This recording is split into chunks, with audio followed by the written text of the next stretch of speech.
All right. Welcome, everybody, to another edition of the Damon Hayhow podcast. I am delighted today to be doing an interview with my brother to another mother, Nathan Wallace, multiple-time national natural bodybuilding champion, world champion, pro, PNBA bodybuilder. PNBA? Because, I mean... Yeah, PNBA, and I got pro in other federations, but... Yeah, you know, who's counting at this point, right? Yeah, so that's Nathan anyway. Humble, beautiful human being. Now, it would be very boring for all of you if Nathan and I just had this sort of gushy bromance going on camera where we agree with everything that each other says. And to give you some idea, if I've said to everybody quite openly that if I was going to compete again in bodybuilding and...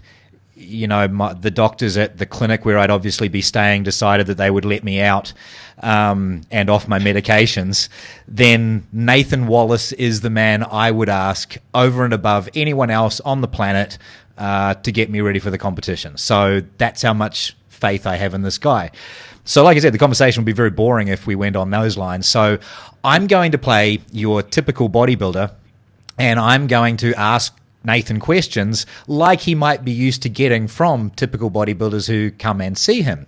And so the first question I think, that's most important, philosophical, and,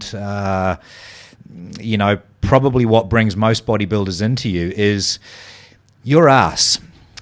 Those glutes.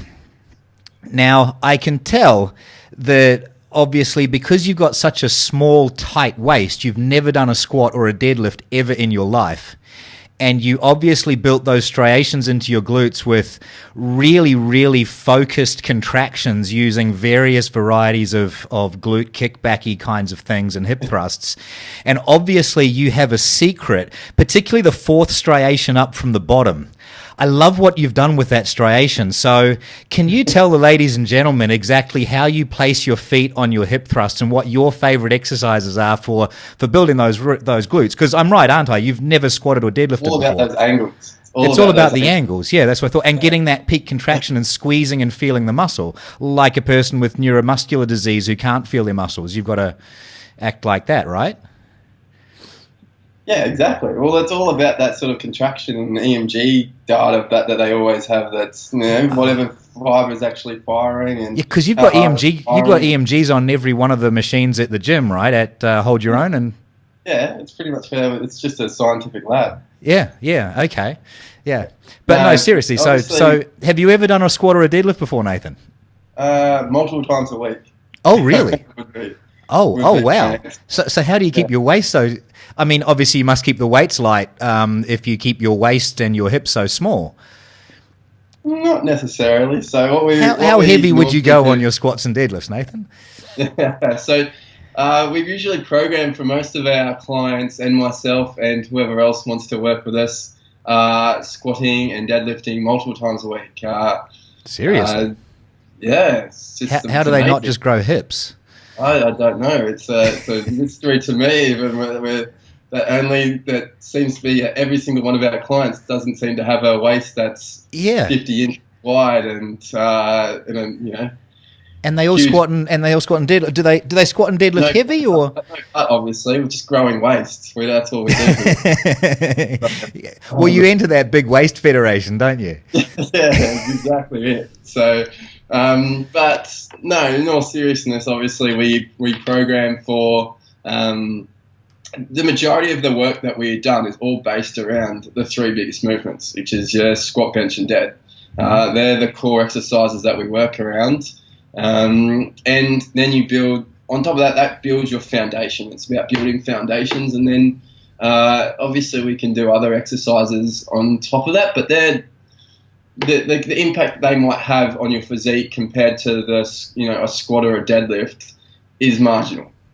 So we're looking at when we squat, majority of our work, probably half of your session, if not more, 3/4 of your session potentially would be based around a squat or a deadlift or both. If you have lucky enough for me to be able to program into one of the days. Yeah, that's a lucky day.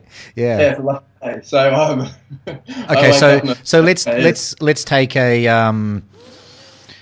I don't know, let's take a average 80 kilo guy, 5'9", 10% body fat. Yeah. So I've been training a little while, got a little bit of muscle, all the rest of it. Intermediate lifter, yeah. So what would you sort of expect him to lift for a start off, and then how would a workout look structured around that sort of level of strength?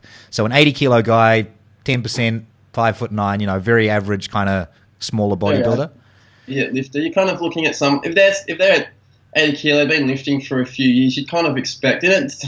It's hard to know what to expect because people are obviously how they've trained previously and the advice that they've given in the past. Let's say they've been training with us for a few years, you'd kind of expect them to have a deadlift in the 200s.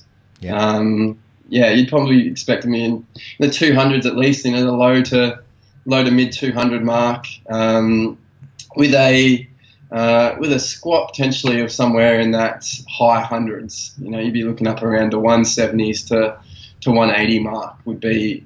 That's kind of where you'd probably. That's what I would like to have seen when you see people come in and do it. But when we get people coming in that are around that, it's not exactly how they perform. So what you would think this person would be able to lift, and what they actually perform due to the training stimulus that they've had in the past, is quite a lot different. Well, I don't understand, Nathan, because when I go to the hardcore bodybuilding gyms where I train, all of the big guys there, they never do more than 3 plates on their deadlifts. Like, I've seen the video of Phil Heath talking about how important deadlifts are for the thickness of your back, and then he proceeds to do about 3 sets of 5 on 140. So why is this, Nathan? Why do you say that they should be stronger than that, and everybody else is saying you shouldn't do these heavy exercises? Well, because they train. This is a little bit of a tricky one. But it is. Potentially, at that sort of level of what he's doing, that might not be a case that he's needed to be able to do. Not that he cannot be able to do it, but he necessarily might not be able to have to do it. So do you think that Phil Heath could actually deadlift 200 kilos if he really wanted to? I think Phil Heath should probably be lifting in the 300s, really. And probably could. If you would actually ask him to actually push himself to actually be able to do it, I would guarantee that he's probably got the muscle mass, as long as it's not hollow inside there. I don't know what his muscle is inside the muscle, but he looks like he's got a fair bit of muscle mass. It should be able to move. Yeah. It should be able to contract quite hard and be able to move joints pretty rapidly. You're saying that having more muscle means that he should be able to generate more force against his skeleton? Pretty much, yeah. That's where I'm getting at. So, the force that the muscle can contract at to be able to move the joint in a certain direction, be able to actually then move a weight. Well, that makes sense in terms of biology and physics, but I'm not sure in terms of bodybuilding whether that makes sense. So we may have to come back to that. Well, but okay, so I'm 80 kilos, 10% body, this guy, and I'll be doing 220 deadlift and about a 170, 180 squat. So what would my workouts look like? How many days a week would I be training? Probably. It depends, and I would structure from anywhere from 3 to 5, even 6, and in certain periods of training. Like if they're getting close to a competition, let's say this is not a average lifter that we're talking about, but this 80 kilo guy might be anywhere from 3 to 4 potentially, probably in around the average around the 4. Yep. But he might sort of wander down to 3 days a week training blocks, to a 4-day a week training block, and that might be where he might, and that's what he enjoys. He likes training 4 days a week. That's probably where he might spend the majority of his training block or training time, that 4 days a week. And then he might shift up to 5 days a week if he really wants to. He feels like he's got the extra time. And so, would you say that? Are you saying there that 5 days a week is superior for making progress and growing muscle than doing 3 days per week? No, not necessarily. If you're still making progression, why need to move up further up in the days per week? Like if you're being able to put enough work into a session and recover and come back and be able to do, let's say, I could prescribe him to squat 3 times that week, and he's only training 3 times that week. He's going to make a lot of progression. There's no point of him then training 4 or 5 days a week and squatting 4 or 5 times a week, it just wouldn't be necessary. So or training productive. 3 days. So training 3 days a week would definitely be, if he's able to then progress and move forward, is still doesn't mean him going up to 5 days a week isn't going to necessarily get him progress any quicker. Okay, but when we hear from all of my fellow bodybuilding mates, we always try to train for as many hours per day as we can, as many days per week as we possibly can. So are you saying that training 3 days a week could be more effective than training for 4 hours per day, 6 days per week, with an extra 2 hours of walking on a treadmill as well? Well, it also depends on what you're putting in those sessions. So a lot of those guys that are training 5 days a week, 5 or 6 days a week, for 4 or 5 times a week, for 4 to 5 hours a day, and everything else on top of it, what they're actually putting into those sessions is not necessarily very productive. They train hard. They do. Yeah. They're wearing their sunglasses and they've got their bum bags and their the do-rag on their head. They're doing it hard. Look, if you're able to train 4 or 5 days a week, or 5 days a week, or 6 days a week, and able to put stuff into those sessions that is going to be beneficial, then by all means 5 days a week might work well. But if you're not putting anything, that it's really the substance of what you're putting into those sessions, the effort that you're putting in per session. If you're not able to put 100% effort into each one of those sessions, then maybe 5 days a week isn't for you. And then you might need to drop back. And you say, if you go into a training block where it is 5 days a week, towards the end of the training block, you just find out you're burnt out because you have been putting 100% of your effort into those sessions, but you're towards the end of the session quite bad, or towards the end of the month potentially quite badly, then maybe 5 days a week isn't going to be the best option for you. So then, yes, you would get more benefit out of 3 or 4 days a week. Okay, because so you're putting the substance in. So that then comes into, how do you measure that? How would you look at whether the training is working or not? Well, the best method is seeing if someone's getting stronger. So if from training block to training block, if you have improved in strength, then you're progressing. Shouldn't you just use the mirror as your guide? And that's in the strength terms, and that's obviously the pro things. We also then would measure body composition. So we do it through skin folds. So measuring whether body composition. What about the mirror? The mirror is fine for a lot of people, but you can't. It comes down to subject, and that person that client might have amazing friends that just talk himself up so much that make him believe he's improving, but not necessarily always the case. Obviously, I've never seen that, Nathan. I don't know what you're talking about. You've never seen a bunch of 3 or 4 guys hanging around the mirror. Your friends and family are the most objective measuring tools that you have. Clearly, they're much better than a caliper, which is only going to tell you, I don't know, how thick your skin is and how much muscle you've grown or lost. But friends and family tell you whether you're really looking good or not. Yeah, well, that's meant to be the gold standard, right? That's right, yeah. That's what they use in all the university studies, the mirror, and then ask the friends and family what they think.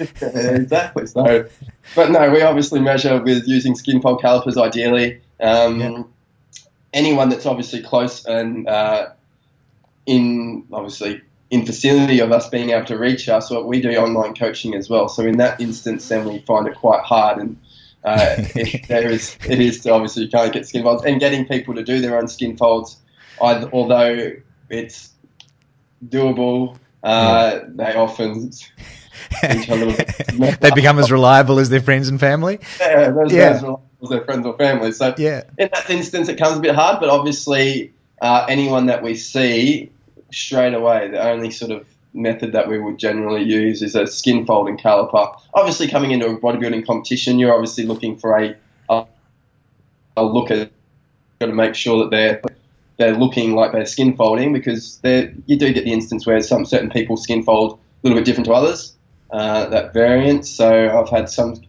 let's put in millimeters, I've had clients who have gotten down to 30 millimeters on a skin fold and look amazing. But then I've had other people that get down to only 40 millimeters and look just as good. So it is quite relevant to the person. But there's still measurements to go along with the fact that you... So that whole thing, the whole point about skin folds and measurements are that it is giving us an indication of that if that singular person is in progression or is progressive. We're not trying to compare them to another person. We're trying to compare person to themselves. Yeah, which obviously I agree with, but not for the purposes of this interview. Okay, so what if you get a client down to 30 millimeters and they don't look particularly hard or great? You know, you get those people who their skin is as thin as it's going to get, but they just don't look fabulous. So, okay, does that disprove the entire methodology of using skin folds? No, it still means that there's just a progression. It's just a progression thing. If they've gotten to 30 millimeters, well, they're still getting. If they still have body fat to lose, then it's just a progression. Like, you've gotten to 30 millimeters, that's amazing, but you might need to get to 25 or 20. Yeah. So it is a measurement of progression with skin folds. You use the same, because it's the same number that John Davey originally used from way back, and John used to say, basically, if you get to 30 mil over 9 sites, then you're not going to be losing to anyone on condition. It gives you a ballpark, but it doesn't give you an exact. No. Like I said, that's where some people would look amazing and be able to get up on stage on 40 millimeters, whereas others would need to get down to 30. And it is just such an individual thing. It's not something that is set in stone. Like, one coach will say, you have to get to this millimeters. You get to this amount of millimeters, then you are going to be stage ready and you're not going to get beaten. I'm like, well, it's individual, because I've had clients who look, they cannot get any leaner, but they're only pinching 40 millimeters.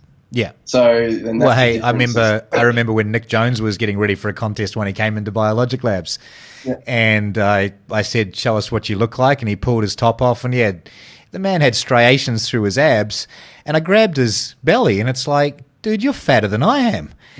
Like, he looked absolutely peeled, but when you actually pinched the skin, it just wasn't actually that thin. And you go, you know, he was also at the time, he was a bit smaller then. I think he was about sort of 80 kilos, and he pulls his top off, and he literally, in the comp he entered, he beat guys over 100 kilos in condition because he just looked ridiculous. Yeah, and like, he may have been pinching 40 millimeter, but that was so tight and that was as lean as adequate. Yeah. But that was his individual pinch. Yeah. So, and lucky him. Sucks to be everybody else. Yeah. Yeah, exactly. So whereas he looks amazing at 40 millimeters, where others may not. Yeah. So it's just so individual. It gives us an idea of where, you know, obviously skin folds, the end goal. We have an idea of where they're going to be able to get around that sort of ballpark figure. Yeah. Of millimeters, total millimeters, but we use the skin folds as a measurement of progression. You know, if you're pinching 70 millimeters and you come back in a weeks later and all of a sudden you're pinching 65, you've progressed. You would think that's obvious, you know. Yeah, even if you're looking in the mirror, it doesn't mean that you can't take measurements of it as well and actually prove that what you're seeing is true.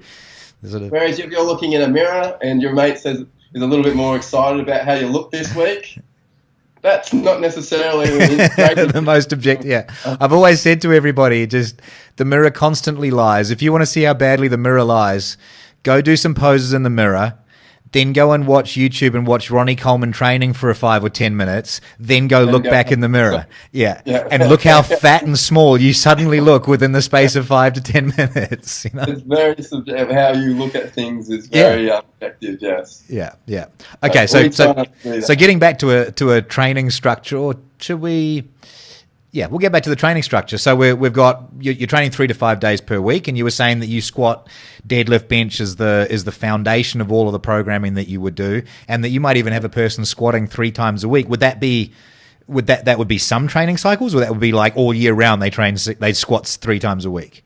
Not necessarily all year round, just some training cycles, and it's up to the person too. A lot of people, we find that they just cannot recover for 3 days a week training cycles. It's so individualized, and I suppose that's why you use the strength progression to measure whether it's working.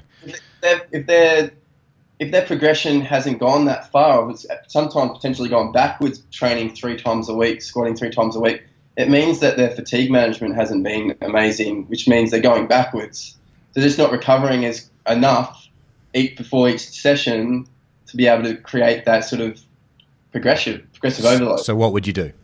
So therefore, we potentially may drop back, and we either then drop back the amount of work that they're doing per session in that sessions, or we drop back the amount of times a week they might do it. You got to remember that not only is squatting and deadlifting just great all-round exercises, they're a skill.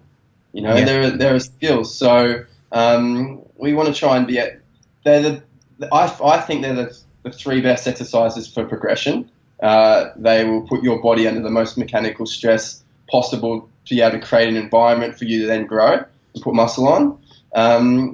So yes, they're great in that sense of the word, but they're also an amazing skill, and that's why I think the sport of powerlifting is pretty cool, where it's these guys trying to perfect and get stronger and stronger and stronger. So improvement on the actual movement itself is just a constant battle with yourself. You're constantly battling, and the more times that you go in and do it, then the more chances you get to improve and challenge yourself to be able to improve on that movement. So, but Nathan, as a bodybuilder, I believe that powerlifting actually detracts from my bodybuilding, and I need to avoid anything that looks like powerlifting at all costs because reasons. Because those reasons, because potentially powerlifters just don't have the same. Because bodybuilding's not powerlifting. It's just not. Damn it. You're not allowed to do it. And you're saying that we should do powerlifting and bodybuilding? How can you say that? They're completely diametrically opposed sports. It's a real funny thing, because a lot of current powerlifters are starting to look like bodybuilders. Yeah. Like bodybuilders, because they're actually the only difference in the past was dietary wise. Really, it was the diets that they were consuming, these like donut diets or whatnot. Whereas powerlifters now are actually. Sorry, did you say in the past?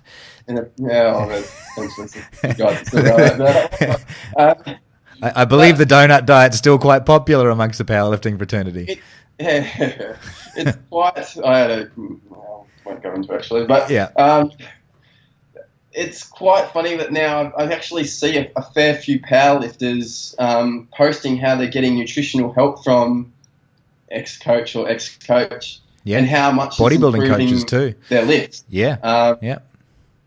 And, not only is it improving their lifts, it's improving their physique as a whole. The point where they're looking like they potentially could throw themselves onto a bodybuilding stage eventually, if that was really the goal they wanted to do. Well, Nathan, did you start as a bodybuilder or a powerlifter? I started as a bodybuilder, but I think I powerlifted within the first 6 months of my first bodybuilding competition. How could you do that? How is it possible that a bodybuilder could be strong?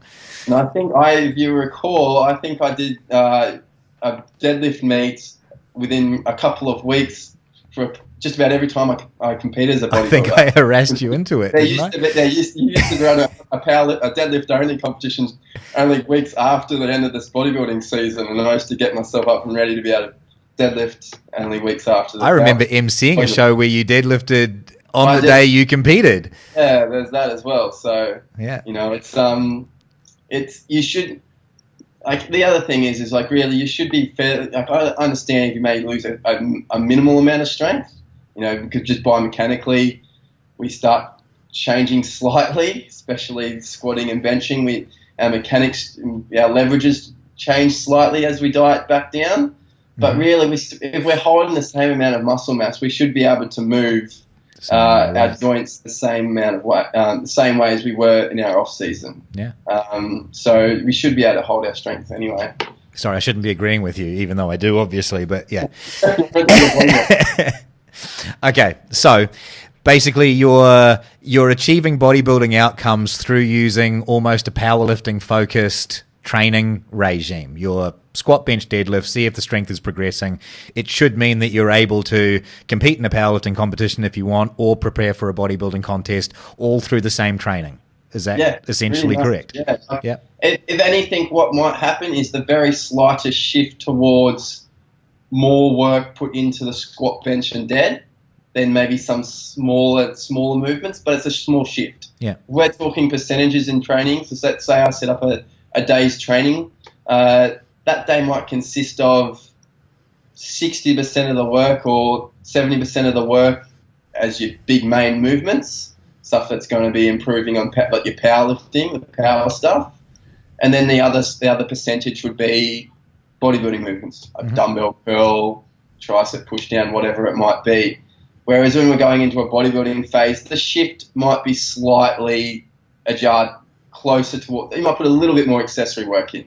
Okay. So which means we just might take a little bit more work out of the squat, bench, and dead. But it's the margin. It's a marginable difference, really. Well, then still the bulk of training load would still be the 3 big movements, and then followed by some accessory movements afterwards. All right. Well, then let's start talking about the volume side of things. So we've said we're maybe squatting 3 times per week, training 3 to 5 days per week. Deadlifts would have to fit in there. How often would deadlifts fit in if you're squatting? Deadlifts would fit in anywhere from 1 to 3 times a week. Again, depending on how the person is able to handle that. I find deadlifting one of those exercises where you get a really good carryover from the squat. So sometimes it's not necessarily needed to be able to do the same amount of volume as a squat. So you'll be able to carry a lot because squat, you're utilizing a lot of the same muscle groups. You're able to carry that volume across in a deadlift. And obviously with a squat, the same muscle groups, but when you're going through greater ranges of motion. So therefore, when we go back to a deadlift, it still has a slight carryover. Really, the only difference from there on in is deadlifting, making sure the technique and skill of the movement is still, right. So you don't find the same way with the deadlift back? Because as you know, I'm more of a fan of the deadlift than the squat. So it is definitely dependent on the person. I have had clients where, and independent the person, like for example, right now, I'm injured as yeah. But, Nathan had hip surgery, so when we say injured, we're not talking. Yeah. Oh, and how did you first break that hip, Nathan? That was obviously squatting a ridiculously heavy weight, wasn't it? Yes, it was. No, it was just squat. It was just I had an actual deformity of my hip socket. Yeah, but the tear that you did leading into that first bodybuilding competition was caused for powerlifting competition was by I was squatting at the time. Yeah, but you sprinted up a hill, and that's when you busted it. Oh, you're talking about the hamstring tear. Yeah, well, but that's where it all started. Like there wasn't really a problem before that. Well, that was the hamstring tear when I was sprinting up a hill. Yeah. Because then you also did another major training accident, I believe, diving off a stage. That was. I've had a few injuries that hasn't been training related. Yes. And isn't it a funny? It's I don't know about you, but I've just noticed that a lot of the lifters that we know, their most severe accidents didn't actually happen lifting big heavy barbells that everyone say are going to injure you. They're sort of hamstring about 3 years ago off the bone by snowboarding. So yeah, I've had a few injuries that haven't exactly been related. I've actually probably had more injuries, like serious injuries. Yeah. Not weight training. Like, yeah, all of us have. Than I've actually had in the gym. So yeah. I've only had one major issue, and that was the hip issue, which is actually a deformity, something that I can't actually get away. I was born with it, and it was going to happen. Yeah, fortunately by squatting, it was just an impingement issue where my femoral head was pinching on my acetabulum too much, where the labrum connects, and eventually over time, with the repetition, it wore it out and it ended up tearing. So it's that's an unfortunate injury.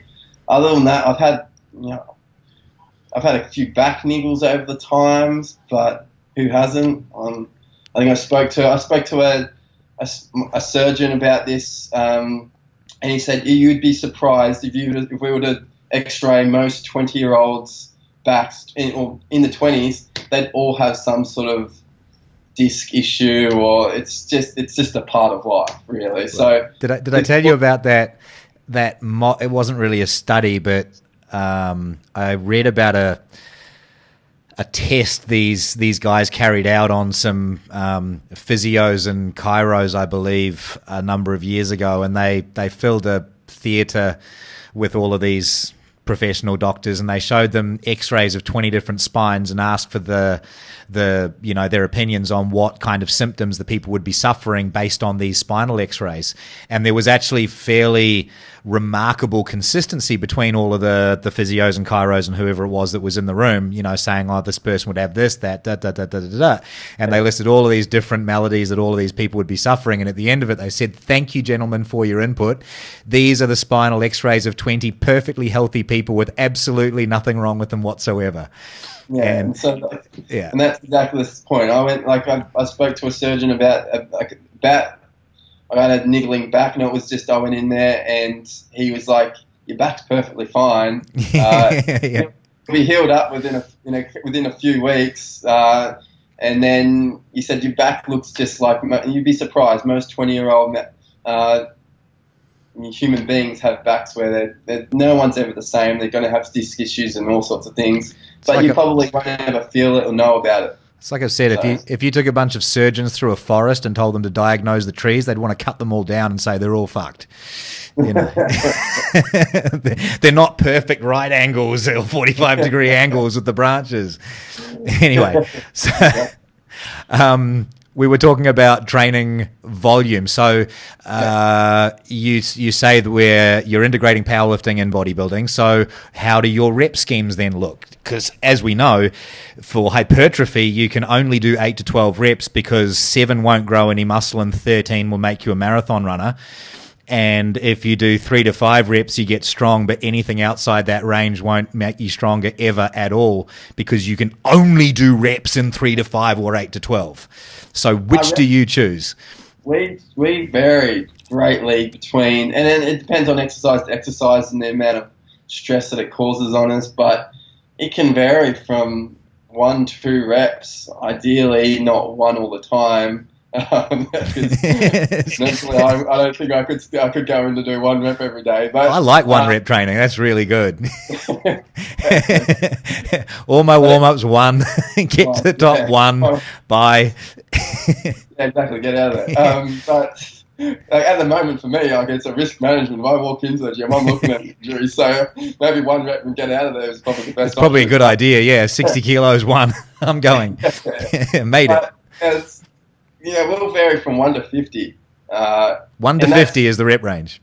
1 to 50 is the rep range, and it is dependent on the exercise and muscle group that we're potentially training. And it's not like doing a bicep curl for 50 reps. I couldn't think of anything more boring,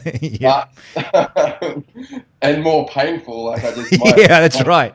Yeah, pain tolerance is very low. I'll do 8 reps or 6 reps, and I'm like, I've got to burn. I'm out of here. I'm done.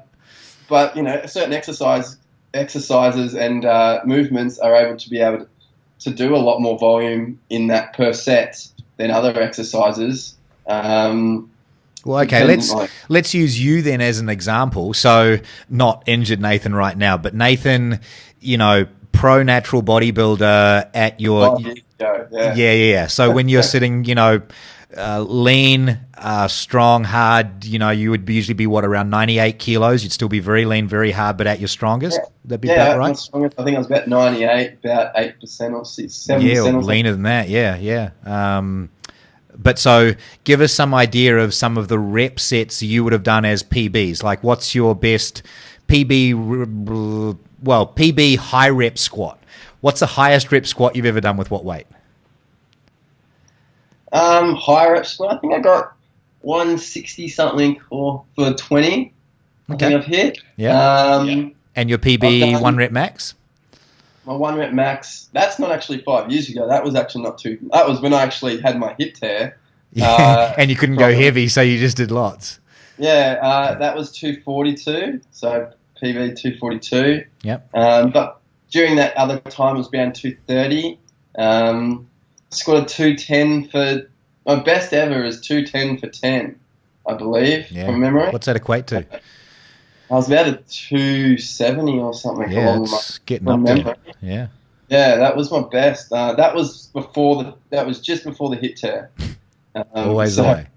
Yeah, it was about a week or 2 before the hip tear. It could have actually been that set. But then what about something else more esoteric? What about a military press? Military press. I'm a terrible military press person, but I got 100 kilos once. Is that it? Yeah, I'm terrible. Anything overhead. Really? Yeah. With those shoulders? Never trained it. Didn't think it was a necessary. I'm not a massive fan of the movement. So I didn't know that. I thought you did reps with 100 kilos when we trained together in the video. I'm thinking overhead press, standing military press. Oh, standing overhead press. That sucks. I hate that exercise. Yeah, that's what I said. I've never seen a reason to do it. No. Seated military press, yeah. Seated military press, I think I got up around 140. I think around that mark. Would have been 130, 140 for around 1 or 2 reps. So what about reps? Rep-wise, I was hitting 120s for 8 to 10. Or I was doing 100 and 110s for higher reps up in the 20 mark. Yeah. So, and what about a leg press? Best was the old stomping ground. I got up to 320 for 48. Maddie and I, we used to have like little battles, and we trained together for a while there. I think it was about a 12-week period, and we just kept on. We started at like 200 for 50. Yeah. And we went up to 200 next week, and we ended up getting up to about 320 for 40, and I just missed out on the 50. I think I just bombed out. And that was on the monster leg press back at Biologic? That was on the monster leg press, because the sled was about 100 kilos. It was, yeah. That's what I was going to say, is that it's not your average sled. It was made out of freaking enough scaffolding to sort of to get to the top of the Burj Khalifa. It was huge. It was a big press. So that was about 320 for 48. I think we got up to around. I think Maddie got around the same area as well. Okay. All right. Yeah. So you've done some pretty big reps with some pretty decent weights on all of the big exercises and things, basically. Yeah. And do you do that with your clients? Yep. So do 50 rep leg presses is kind of like the holy grail. It's the holy grail. It's something obviously learnt those ones from you, but it's one of those exercises where I think not only do you get an amazing, you do get muscular hypertrophy out of the movement going to 50 reps. Who would have thought? You get strong as all hell though too. I think I got the best leg gains out of my in that short amount of time when I went through that period of 12 weeks to try and do 50 rep leg presses. Yeah. The only other time I can pinpoint a few times when leg growth was at its greatest, and it was during that point of time. And another point of time was when I was really hammering down on like 20 rep squats. Yeah. That was probably the 2 times when I kind of got the most amount of growth. As much as they just suck. Oh, you just spend I think I told you the story when I was doing the 50 rep leg presses, as a staple kind of thing in my program, and I can still vividly picture sitting in the chair of the leg press down at Brighton Baths and thinking to myself, fuck, in only 5 days I'm going to have to do this again. I was already worried about the next workout before I was about to do the one I was going to do. Well, I think I felt one word. I can remember finishing up a 50 rep leg press set or workout or whatever it might be, having clients straight after thinking, shit, I can't walk right now. I'm going to get up and stand to be able to train my client in 5 minutes' time.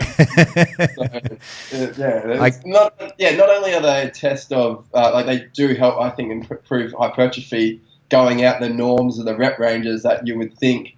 They're a great character test. And I've always said that. I think teaching or training your character is just as important as training for muscle growth. I think if you can train your character, it indirectly will then cause you to be able to progress greater than what you would be able to. Couldn't agree more. I've always lived by that. Sometimes you've got to do that stupid stuff. You don't know why you're doing it, just to test that character. So therefore, it allows you to. It improves that threshold that you think you can push yourself to. Yeah, exactly. So the other stuff then improves as well, and that becomes easier. Yeah.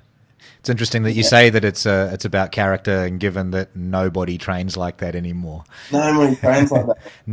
You never see it anywhere, No, and it's really cool to see at the moment. A couple of the guys are prepping at the moment but it's not even matter that they're prepping. They're even in the off season. One I'll nail down is Liam for me. He's like I was when I was 20, and he's 21 at the moment. Yep. And just that same work ethic every single time. It's like, how much can I push my character and improve on it? Yeah.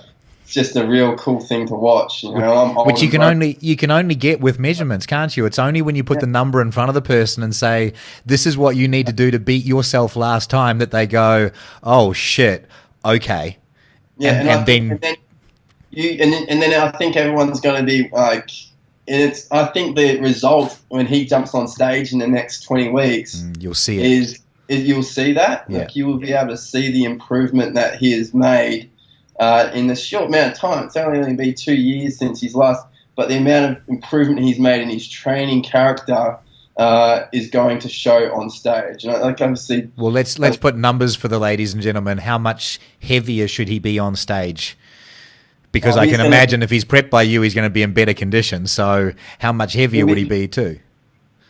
He's probably going to be inwards of, in 2 years, I think we estimate almost close to 10 kilo. Drug-free. Drug-free. And obviously he's a young guy. He's 20. He's going from 19 to 21. Yeah. Prime time of your life to be able to grow. But 10 kilos of muscle is 10 kilos of muscle. Yeah. And it doesn't matter in what period of time you are. That is it's dramatic, yeah. And for a person who's already competed before as well. We're not talking about first going to the gym, but you're talking about new muscle on top of what he was doing. And he and I think the biggest improvement he's made is just, like I said, I keep bringing back, but that training character, just being able to push himself in the gym like I used to be able to do. Yeah. And me still back when I cared. But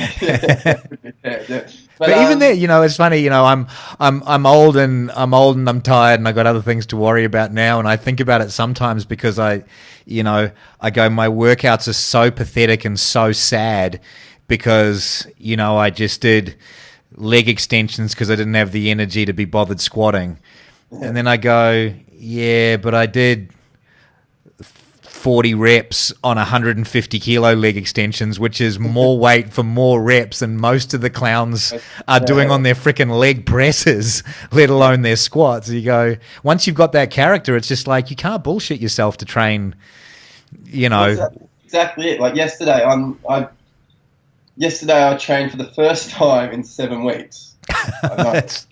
Jesus. Purely because we've been traveling. Yeah, you've been away. Sophie's been competing. I just haven't had the time being able to try and keep up with work and running a gym. And while I'm away, something had to be put on the back burner, and training, unfortunately, was that, which has never been the case. No, not for you. Not for me, but it's something that's obviously had to be. So I trained for the first time in 7 weeks and was able to push myself to the point, because I have that character of nearly vomiting on an upper body session where I was training some bench press and some lat pull down. And you out of shape, brother. You out of shape bad. I'm very, very well out of shape, or I'm able to actually push myself. And a bit of that too, yeah. Yeah, so I think it's a bit of a mixture of both, but I still think if I didn't have built that character, I probably would have stopped a lot earlier than what I would have previously. Yeah, but also, tell us without embarrassing you, but just give us an idea. What did you do? What did you hit as a top performance, or it was volume? It was bench. I wouldn't even go there. It was pretty pathetic, buddy.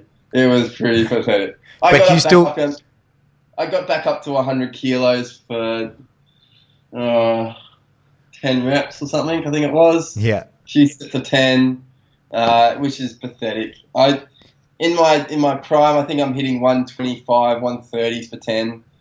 But it was. But still, actually, that's exactly the point, though. It's just like it's even with 7, because it's one of those other things. Once you've the guys who. And I'm not playing my fake bodybuilder anymore, obviously, but the guys who build the strength like you've done, they've done that work, they've shown that character, etc. We've seen guys in powerlifting who literally haven't touched a bar in a couple of years, and they walk back into the gym and sort of squat 200, 220, first time back out of the gate. And it's like, it's there forever when it's actually built in that real way. And like I could have yesterday, I had a play around session about 3 or 4 days ago, literally just to sort of prime myself for this first session. And got the worst bombs in my chest I've ever had. Yeah. And I had to carry that through yesterday's session. So I was trying to be a bit careful, but I probably could have pushed it a lot harder if I really wanted to. But especially on that movement on the bench, I think I previously had a shoulder injury before the 7-week layoff time, so it was kind of being careful, yeah. Being a bit careful leading into it, but still being able to pick up 100 kilos. Yeah. And be benched more than what most people would be is, it's there. Yeah, with 2 months off. Which actually, it kind of segues a little bit, but you were away with Sophie. Sophie's been competing as well, and she won the, it was the bikini division she won, correct? In Ohio in the Arnolds? Or last year, anyway. She came second in Ohio at the Arnolds, which is classified as one of the hardest amateur competitions going around, and then recently just won her pro card in New Zealand. Yeah, so congratulations, Sophie. But okay, so with Sophie, she competes in bikini. She's gorgeous. She's got a waist that's a little bit smaller than your son's upper arm, and those tiny little hips, which are probably smaller than your daughter's, and clearly she must do no squatting and deadlifting like you do for everybody else. She just must spend all of her time on the treadmill, right? You've got one in the kitchen so that she never has to, go anywhere without doing cardio. Yeah, well, it's right in front of the TV. Yeah, in front of the TV, one in the kitchen, one in the bathroom. So even when she's, going to the toilet, she can keep walking on the treadmill because that's what you got to do, right? Yeah, it's just all about. Oh, apparently, it's a step. It's the stepper or whatever they call it now. Oh, right. Sorry. New one. Yeah, you're out of touch. Okay, and she does glute kickbacks about 90 times a day for about 100 sets, 8 days a week, 25 hours a day. Yeah. No, so Sophie, she trains the same, right? Not necessarily. So Sophie's programming is apparently, I'll give you a kind of a rough guide of it. She squats 3 times a week. Yeah.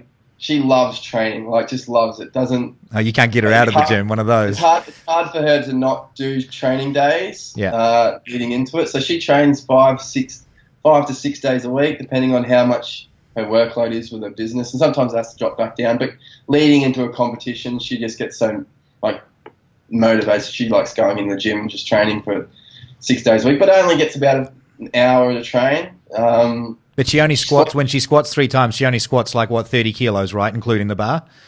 She squats 3 times a week in around the 80 kilo mark for reps. And that's powerlifting depth, meaning she actually bends her knees too. Yeah, full depth all the way down. And then we'll deadlift twice a week as well. And what does she do? Her deadlift's not amazing, not compared to her squat. She's one of the very, very rare few that a squat's better than a deadlift. Oh, really? But she'll deadlift up around the 70 kilo mark for reps. But she squats 80 for what? 80. She's done 100 for a couple of reps before. So and what does she weigh? 80 for 53 kilo, 52 kilo. Yeah, something along those marks. So tiny little girl with tiny little waist, sexy little bum and all the rest of it. Joints this big. Joints that big, yeah. And she's still doing reps on even 100 kilos on the squat, full depth, powerlifting legal. And sitting at very low percentage body fat. Yeah. Very low percentage body fat. So then it must be a lot of starvation, correct? What were her calories leading into the contest? I think she got the lowest she got down to for a tad there, a couple of weeks it was 2,050 or something like that. 2,000. Yeah, that was the lowest I think she got. She got down to. You there? Yeah, I've got you. Oh, it's just I can still see you. The lowest she got down to was about 2,050, but averaged probably around the 2,200. Amazing. At 53, At 53 kilo, and then probably we'll get back up to 2.5, maybe probably a bit higher. Even this time, she might even get into the closer to the 3,000 mark. Yeah. Awesome. Well, I mean, we've been talking for about an hour now, and we've been talking all about training and everything else. So should we wrap this one up and maybe do another one another time in the future, talk about nutrition a little bit more? Yeah, Yeah? sure. So do you want to tell so people can come to you for programs, diets, all the rest of it, for bodybuilding or powerlifting? Yeah, bodybuilding, powerlifting. Obviously, I've done both. A lot of the guys here are all competitors, so it doesn't matter who you get, where everyone's a competitive at least. I do majority of or pretty much all the powerlifting programming, if any. But like I said, the difference between it is not that much difference. Difference anyway. Really, it's just that last sort of month. If someone was to actually compete in powerlifting, I kind of know a little bit more about that last few weeks where you may need to just back off for a little bit and then know what to do on the day and yada, yada, yada. So that's the majority. The base strength is still going to be, any of the guys can do it here. So And you do the online stuff as well, so people can contact you, holdyourown.com.au? Yeah, so holdyourown.com.au is our email address. If you can jump on that, you can get all the details of what we produce, what we have, what services we have. We've also got the gym as well, so anyone local to the Gold Coast is, I think it's the best facility on the coast to be able to incorporate both bodybuilding and powerlifting training in there. And strongman, given you got all that stuff there too. Yeah, so one of those, it's just a facility to be able people to get strong. That's what I've built it around. Love it, man. Love your work. Love your place. Yeah. Love you. You know, no homo, just like a brother thing. But thanks very much for your time, bud. And let's do it again sometime soon. Yeah, let's do it. Cool. Thanks for having me on, man. Thanks for the chat, man. Bye. It's all right. Thank you.